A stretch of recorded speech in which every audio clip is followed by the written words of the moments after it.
At ito na nga ang part 2 ng gala namin sa SM North.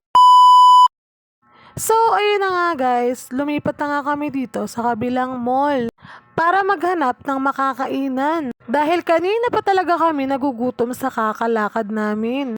Pero nung nakita ko ulit yung magagandang view, ay sige, gala pa rin ulit. Mamaya na nga lang kako kumain.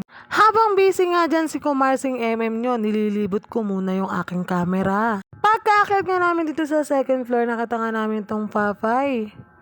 At saka itong Bonchon. Sobrang dami talagang pwedeng makainan dito. Nadaanan nga namin tong Duki to Foki buffet na yan. Oh, wag kayong green-minded ah.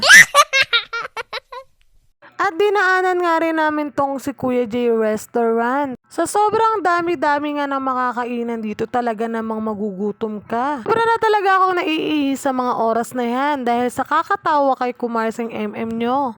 Kasi naman kanina pa namin hinahanap yung hinahanap namin pero hindi namin makita. Nadaanan pa nga namin itong mga bilihan ng mga computer.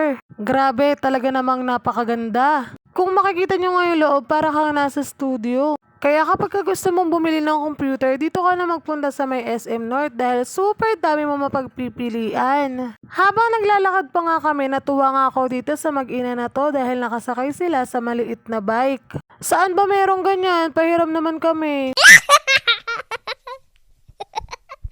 At nung nadaanan nga namin tong shop ng Auntie Ann, meron nga kinuwento si M. Dahil meron nga daw siyang nabili dito na napakapait na kape. At for the fast forward na nga ang mga person, nandito na nga kami sa hinahanap namin, which is yung Mang Inasal. Ito lang kasi yung nakita namin na merong only rice. Umorder nga lang kami dyan ng 2 chicken leg. Dahil malaki naman yung ulam, sinulit naman namin ang paghingi ng rice. Hindi ko na nga sinama sa vlog yung aming pagdighay. O ayan, pakinggan nyo na lang. Nung natapos na nga kaming kumain, nagsimula na naman kaming maglakad. 3:30 na nga pala ng hapon ngayon. Habang naglalakad nga kami, napansin nga namin tong dalawa na to. Kuya, ate, walang forever, nakshuta.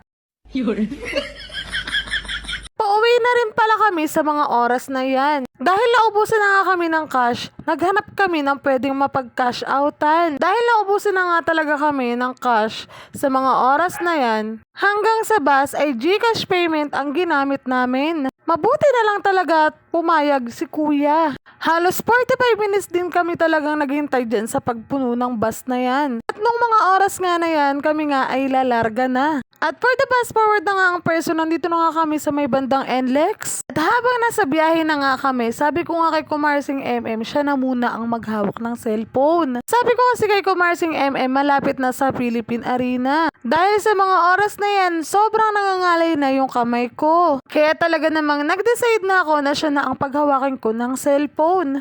At nandito na nga kami sa Philippine Arena. Located lang pala ito sa may Bukawe, Bulacan. Pasensya na po talaga ate kuya at nasama pa kayo sa aking vlog kasi naman inunahan nyo kami dyan sa upuan na yan.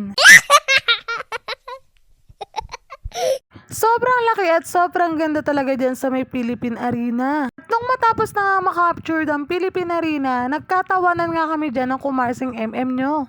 Dahil may na-imagine na naman siya na para daw kaming nanonood ng TV. Diyos ko, nakakaloka si Kumarsing MM. Hindi ko talaga maintindihan kung ano ang nasa utak niya.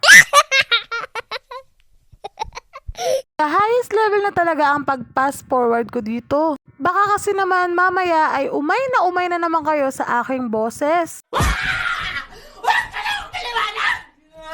Natawa pa nga ako talaga dyan kay Kumarsing MM dahil ngayon niya lang daw napagtanto na pwede naman daw palang i-zoom yung sa cellphone ko. Sobra talagang pinagpasensyahan ko na lang dyan si Kumarsing MM nyo. Emerut lang ang kanyang pangalan pero hindi siya Kemerut.